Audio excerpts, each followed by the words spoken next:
These hot rollers, they deserve a place in the Louvre, for real. They are amazing. Hello and good morning and welcome to Makeup with Meesh, the show where you get ready with me in the morning before work. Exciting news today. We are busting out the hot rollers. These hot rollers are original Conair from the 1980s. These hot rollers, they deserve a place in the Louvre, for real. They are amazing. I have tried tons of different hot rollers, full sets, new sets, nothing compares. If they die on me, I don't know what I'll do. You can't replace them. They're both vintage and irreplaceable. My mom had these legit in like the 80s or early 90s, and I stole them at some point in high school when I started doing pageant before my husband convinced me to dye my hair platinum blonde, and I ruined it, and now I'm in my growth journey. I had super long hair, and it was really, really easy to pop some hot rollers in my hair in the morning, not have to curl it every day. It lasted all week. It was a wonderful time in my life. Then I had to chop all my hair off. However, I think it's long enough now where I can put some hot rollers in it. So we're gonna hot roll, but let me just show you these guys. First of all, check out this yellowed cord. Still has the original safety tag and also the thing that you like wrap up the rollers with, still attached. It's got knots in it from where we have treated it poorly and it somehow still survives. So this is the Conair Curl and Carry. Like, check out that font. Do y'all see that caked on dust? This is original dust from the 1980s, and it is compounded by layers and layers of hairspray, glitter, just pageant, just life, right? That is life in a nutshell. Oh wait, I think I even feel a little heat already. I mean, they are rapid. Here's the biggest downfall of the set. Only has 5 of each of these. So you have 10 rollers. I have enough hair for 55 rollers. This is a problem at times. Once again, you can see the layers of caked on makeup from years of pageantry and life. This is the perfect size clip for these. My mom and I used to fight over these. I would go steal them in like the middle of the night from her makeup drawer and vice versa. She came over to my house a couple months ago and was like, hey, you got any clips? And she's like sticking them in her bag as she's leaving because these things are hard to find. So you got to make sure you have 10. I can probably use that broken one to make 10. And then I'm going to have to go steal from my mom again. I'll do that next time I'm at her house stealthily. Let's put some hot rollers in. Okay, so I always do front section of my hair for, let me make sure they're getting hot. Oh, they're getting hot. They're getting hot. They're getting hot. Yay. Okay, it still works. I mean, I'll truly be in mourning the day that these things stop working. I don't recall how long. Ooh, that one. See, that's another thing. Some of them get a little hotter than the others because, like I said, working with some vintage product here. I'm telling you, these things are the best. I've looked at Conair stuff. Like, I've made multiple trips to the various like small town grocery stores. Like, anytime I'm on a road trip, I'm like, let me just check out this local CVS that hasn't updated their product in 25 years. Maybe they'll have it. Haven't been lucky. Oh, those babies they're scorching. I don't think they should be able to get this hot. Like that can burn your finger. Okay, that one in the middle, you feel pretty good. So here's the trick too. When you put them in, you're taking one off. Since this is travel and you only have 5 slots to heat up at a time, you got to quickly replace it with a vacant one. Heat protectant spray. Let me do that real quick. Definitely need that heat protectant spray because, like I said, these don't have like mechanism for being like, wow, we're burning your hair. Like, there's no protection built into these guys. I don't think they were worried about in the 80s. Have y'all seen pictures from the 80s? Y'all seen women's hair in the 80s? And I just go like straight back like so, because that's where the volume lives, But first, I replace my vacant spot. So that's the size difference. Man, this is almost like nostalgic for me a little bit because I'm like, I haven't done this in a really long time. I used to do this every weekend, multiple times for pageants. Think about how long that took me. All the other pageant girls with their 45 rollers, and I'm like over here doing section by section. I'm not letting go of all those childhood memories that easy. Okay, so I usually do 3 going straight back, and then I come in here and take this little section and I do it this way. So it gives me like a nice full look there. This one on the far right of mine does not seem to be as much heat as the others. Don't tell me you're dying on me. But like, look, this is like more hair than a lot of people have like on their full head, and that's half of my head. So I can tell you right now, 5 is not going to be enough. It does make it difficult to use my vintage curl and carries because it's just quantity alone. And like I said, you can't buy a second set of these, both because they're irreplaceable and also because they stopped selling them 25 years ago.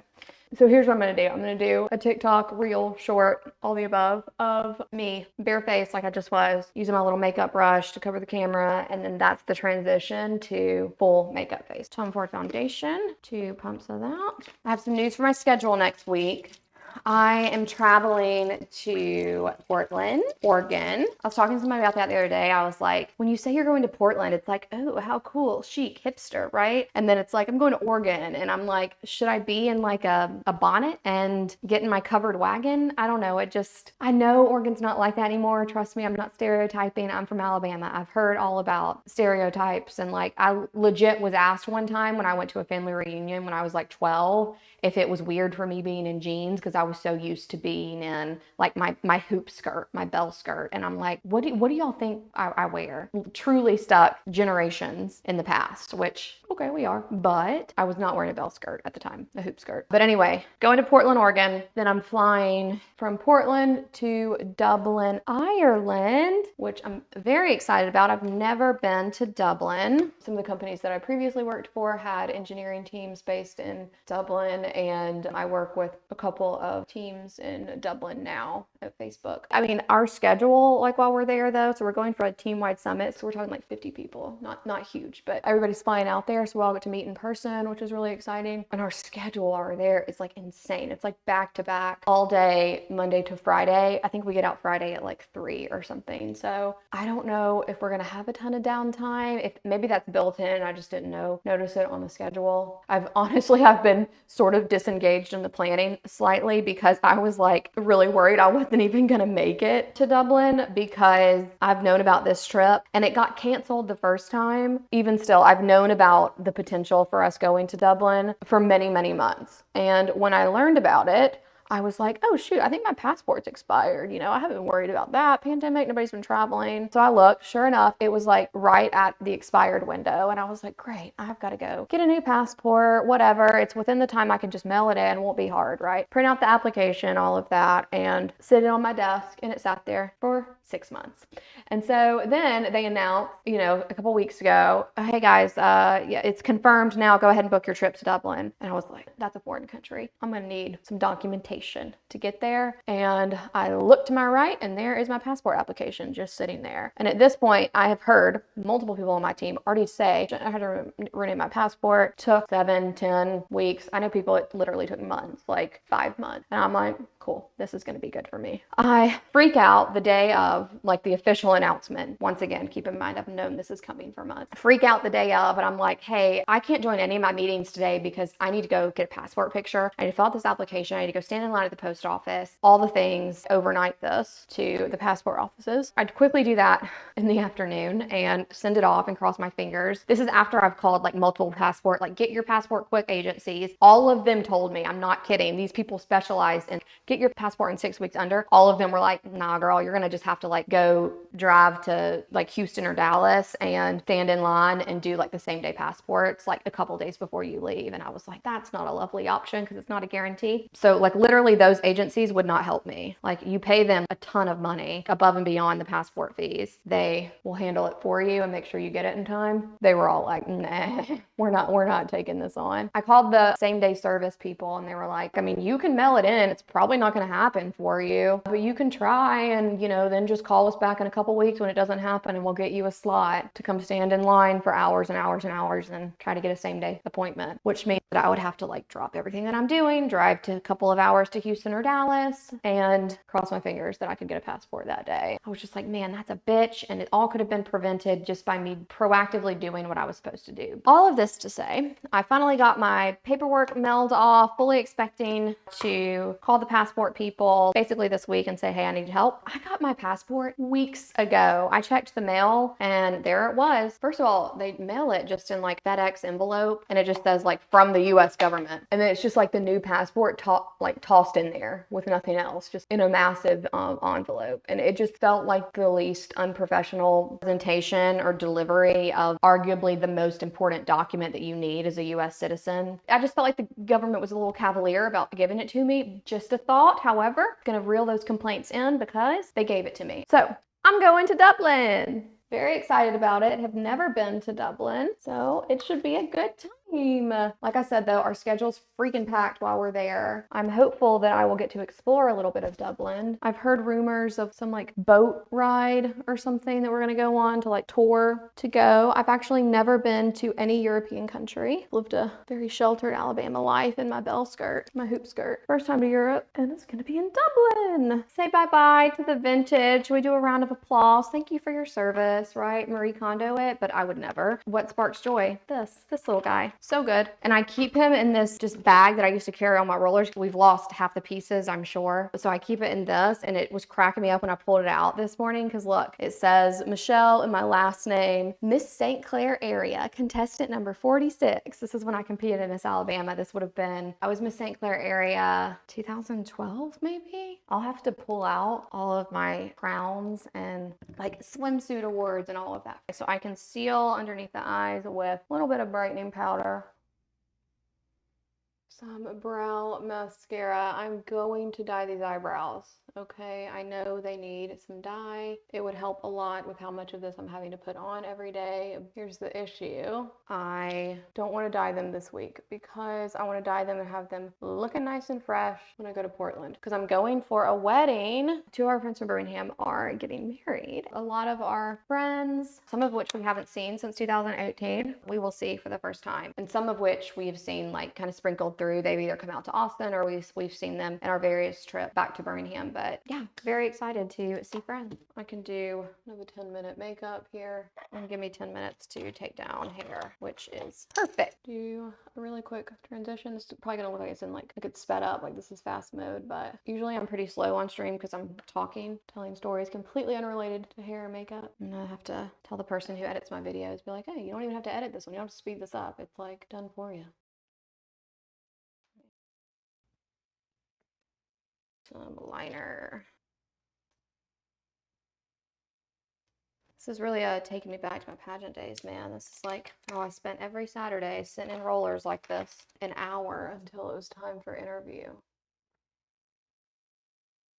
And let's blend. Contour.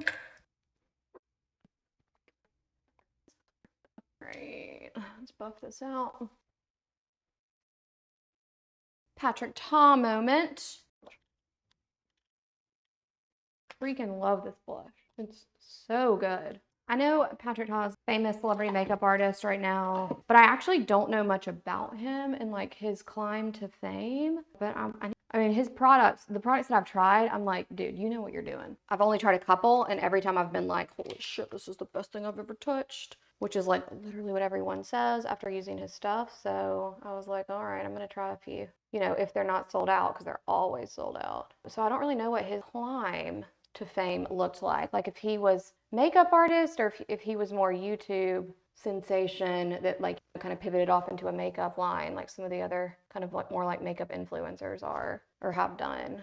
No judgment either way, because clearly he knows what he's doing. Fix the hair, then do mascara and lips. Okay, a couple more pieces, and then I'll spray everything, pull it down, kind of run fingers through it. Our 5-year-old has started saying baby on everything. It's so funny because she'll be like, ooh, what you doing, baby? And just like throws it on the end.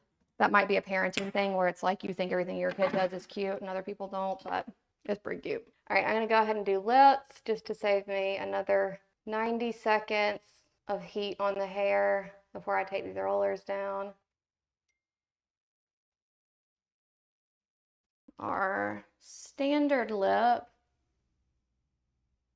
Kim KW with the iconic nude outline and Rosy Plump gloss. The back ones are still pretty warm, and I like to wait until they get cold because your hair can only be sealed in 2 ways. Heat will seal your hair, the shape, as well as water, which is why you can like French braid your hair when it's wet and it'll stay wavy, or while you use a curling iron. All right, it is still a little warm, but it is what it is. I've got to hop into a meeting literally in 90 seconds. So we're gonna go ahead and drop these babies down so you get a little bit of a reveal But if you want to see the full finished look, head on over to my Instagram. I'll post some pics later today. I have to like let it fall and, you know, style it and all of that. But this way you can see just like how the curls are looking. All right, so this is like very curly Sue, very big hair, but I love it, man. Pageant girl in me is feeling like refreshed. All right, so obviously, like, I'm gonna brush this out right now. This is what I was worried about too when I was saying it was gonna look a little helmety, right? Like this stuff's pretty straight and this is real curly. If my hair was much longer, like this pulls down a lot more and it gives really good, nice mermaid waves. So I think my hair's probably a little short for curling iron, but we'll see how it, or for my curling carries right now, but we'll see how it goes throughout the rest of the day. I have to run to a meeting, so we're gonna let this fall and then I'm gonna style it up a bit and yeah, we'll see. This stuff like right here, it's a little too bouffanty, but we can fix it. We'll get there. Okay, you can see back is intense. I gotta run to a meeting, but thanks so much for joining me. If you enjoyed the stream, be sure to come back tomorrow. I'm here every day, Monday through Friday, 8 a.m. Central Standard Time, and you can check out all my stuff on YouTube at Makeup with Meesh and on Instagram at MeeshAmerica. See you later. Thanks.